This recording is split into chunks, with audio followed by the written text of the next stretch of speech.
Sunday mutton తింటే ఆ కిక్కే వేరప్ప. అలా అలవాటు అయిపోయింది.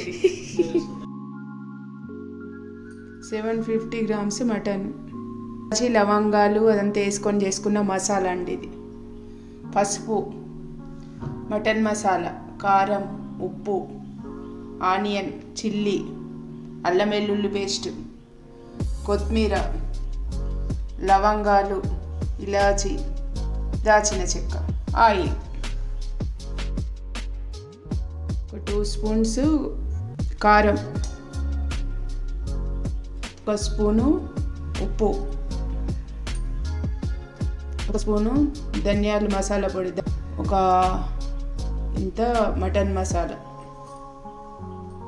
ఆల్రెడీ ధనియాల పొడిలో స్పైసీస్ వేసినాం కాబట్టి ఇది కొంచెం వేస్తున్నానండి. ఒక స్పూను అల్లం వెల్లుల్లి పేస్ట్,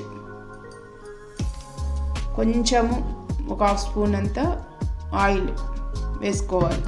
వేసుకొని ఇది బాగా ఇట్లా కలిపేయాలి.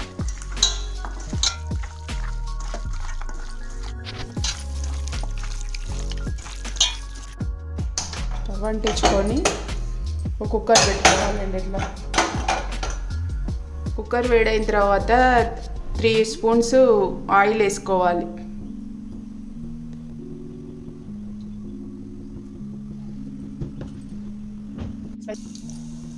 ఆయిల్ వేడైన తర్వాత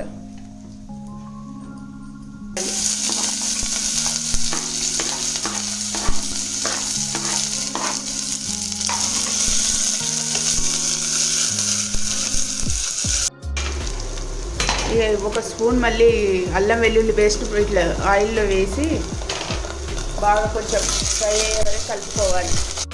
కొంచెమే పసుపు వేయాలండి. మటన్ చికెన్లలో పసుపు ఎక్కువ వేయద్దు, కొంచెం వేయాలి నాన్ వెజ్కి.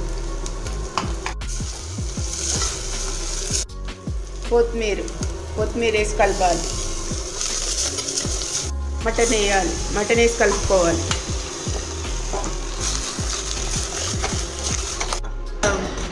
కుక్కర్ మూత పెట్టేసుకొని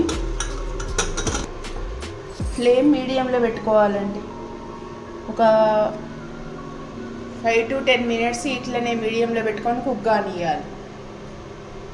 స్టవ్ ఆఫ్ చేసుకొని కూర ఉడికింది ఎట్లుందని చెక్ చేసుకుందాము. స్టవ్ ఆఫ్ చేస్తున్నా. స్టవ్ ఆఫ్ చేసి కుక్కర్ విజిల్లో ప్రెషర్ వెళ్ళిపోవడానికి ఇట్లా స్పూన్ పెట్టి ఇట్లా ప్రెషర్ పెట్టేస్తున్నాను. ప్రెషర్ అంతా వెళ్ళిపోయిన తర్వాత కుక్కర్ మూత తీసి ఇట్లా చూసుకుందాం. ఈ మటన్ చేసుకున్నప్పుడు, మటన్ కడిగినప్పుడు మటన్లో ఉన్న వాటరే ఇట్లా కూరలో ఇట్లా వాటర్ వచ్చిందండి. ఒక గ్లాసు వాటర్ వేసుకొని కలుపుకొని మళ్ళీ ఒక 4 to 5 విజిల్స్ వచ్చే వరకు విజిల్ పెట్టుకో. 4 విజిల్స్ వచ్చినాయి. స్టవ్ ఆఫ్ చేసుకొని ఒక 2 minutes తర్వాత కుక్కర్ మూత తీసి చూసుకొని చెక్ చేసుకుందాం. ముక్క ఉడికిందో లేదో ఒకసారి చెక్ చేసుకుందాం.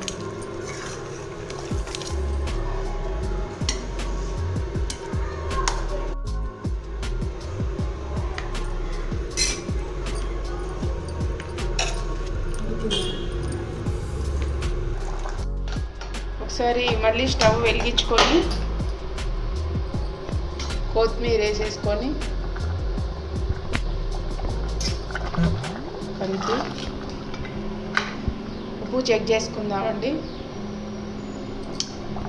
ఉప్పు పడుతుంది, కొంచెము ఉప్పు వేసుకొని కలిపేసి దించేయడమే. Mutton curry ready.